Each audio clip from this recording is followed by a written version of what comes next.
Okay, today's diet principle video, I want to talk about two different strategies that diet strategies that have came to be very popular. One is Atkins, the other is ketogenic. Both diets are very well known, and I think they're similar.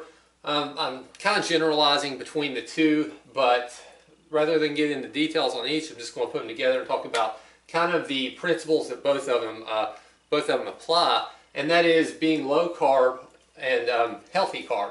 And low carb, they're usually restricted so much that you actually go into ketosis, which is where the ketogenic diet, where keto comes from in it. And there are benefits of being in ketosis for short term. It's something that you can use it as a long-term principle, but most people don't like to be that restricted.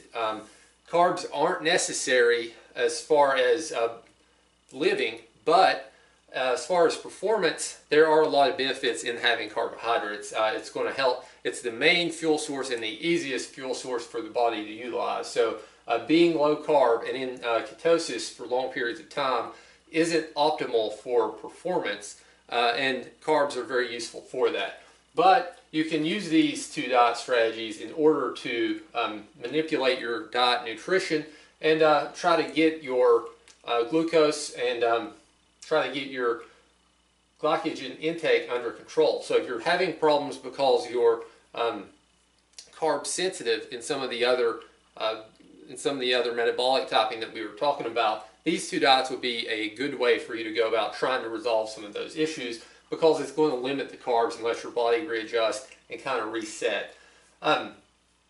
Both of them do talk about kind of the same principles, as I said, and restricted. Now, these are diets that are really hard to do long term, and most people that are involved in these diets have a hard time sticking to them for a lifestyle change, and it's because of the limited carbs.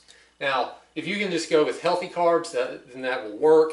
But even at healthy carbs, these two diets are going to restrict them to a very small amount. So you would be really limiting what you're going to have. And most people enjoy bread, most people enjoy desserts, and utilizing these two diet strategies is kind of hard for people to do long term. So great quick fix, sorry, great way to lose some weight, but going long term might not be the solution for you. And that's what we're looking for, are solutions that we can utilize to try to help you make sure that you're getting the results that you're looking for. So, you know, if you're looking for something, like I said, try for a little while and see if it works. If it's something you can put in practice long term, then stick with it.